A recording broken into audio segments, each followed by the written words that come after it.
Hey everybody, this is Chibi Back Graphics on DeviantArt, and today I'm going to show you a technique I developed some years ago.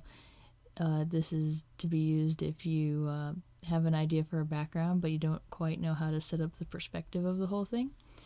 Essentially, you build a small model using objects around your house and then take a picture of it, and you can go ahead and use that as a rough model. So let's get started. Here I just have a picture of what I'm going to be using for my background today. It's 2 boxes and a microphone, and essentially I'm going to be turning them into city buildings by changing the angle a little bit and adding in a character. So let's get into that. So I'm going to be using an open source software today called Krita to break down this technique. It's a lot easier to show this technique digitally, but you can still do it with traditional. I'll get into that later, but I just wanted to mention it before we get started. Okay, so first you open up your image here in Krita, and you go ahead and you lock your layer. That will stop any changes from happening to your original picture here, so that you have something to work from. Second thing I'm doing, I just created a new layer and I'm hitting the perspective grid. I'm going to the settings and I'm going to set the grid to 5x5, and then we're going to set that over the picture to help us with the perspective a little bit more. This is more in terms of when we add the character in than the boxes themselves, which are going to become city buildings, because they're already there, so it's pretty easy to just trace straight over them and get their perspective right. Okay, so there's your perspective grid. Then I'm just adjusting here in the corners a little bit. Okay, and then you lock that layer. Once again, you lock the layer because you don't want any changes to happen or accidental clicks to screw up your perspective grid. You can see if it's locked just by hovering over the layer. It appears in that little dialog box. And then we're going to make a new layer, and we're going to fill this layer with white. So you're going to want to go ahead, select the box down here and just fill it over the space. Just drag and pull, pretty much like Paint or any other program.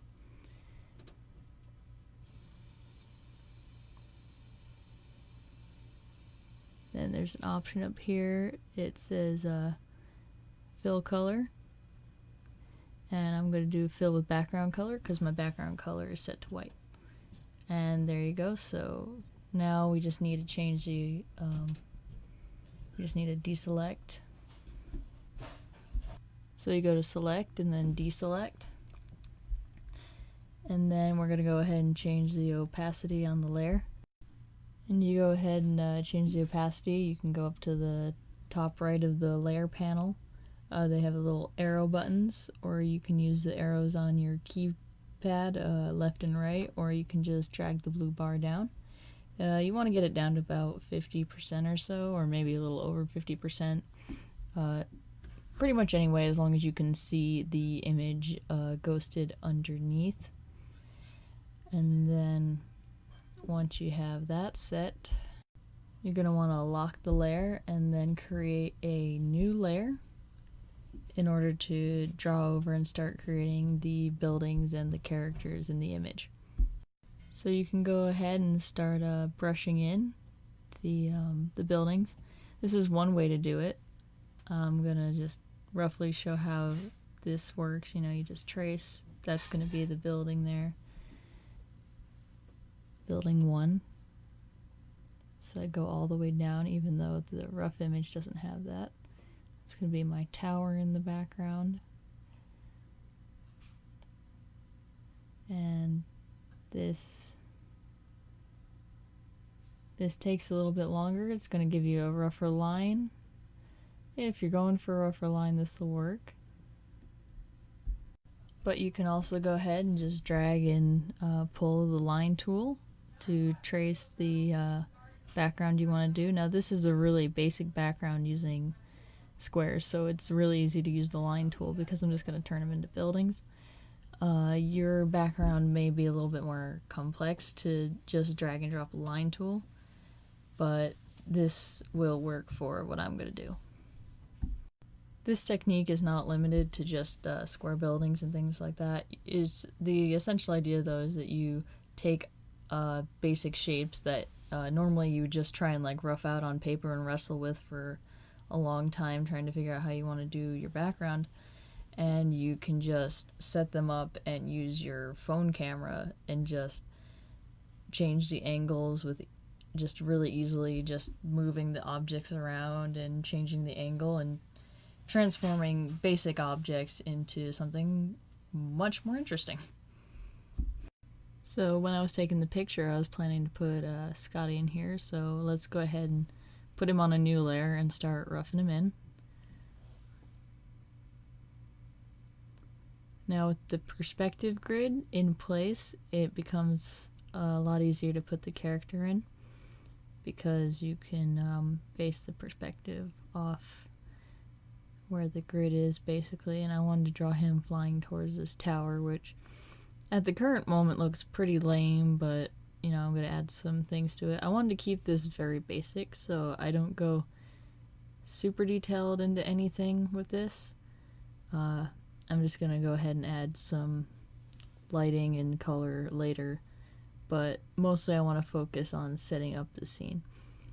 So you can see how the Sharpie boxes are now the buildings, the microphone is a tower, and Scotty is flying towards them. Now I'm just going to go ahead and start blocking in his skeletal structure so you can see you know, how it lines up with the perspective. If you wanted to break it down further, you could draw a box around him, like at the corner of his wingtips down, and it fits pretty well within the plane.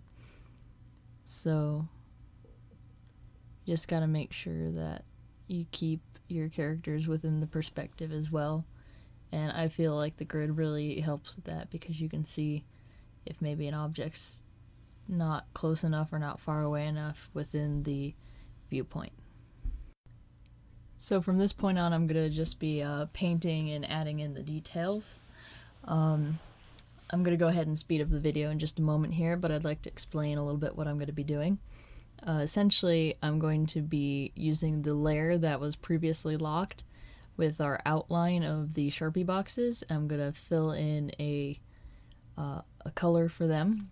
I'm also going to use the layer that we had in all white, fill that in with purple, and then I'm going to go ahead and paint over Scotty's outline.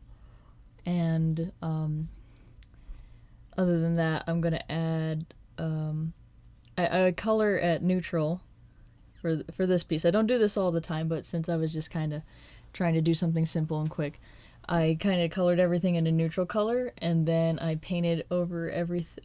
I added a new layer, painted over the buildings and Scotty in black, and then I changed the opacity on that layer to kind of give them a darker edge. And then I went ahead and I did a light layer, which I add a light source with the moon using just a lighter white purple and the blur tool, which is actually default in the right click palette, but you'll see it later. It looks like a little sponge, and I just blurred that to give a little glow. I did the same thing on the light layer, and that's pretty much how I was able to create the light and dark and create two Sharpie boxes and a microphone into a cityscape.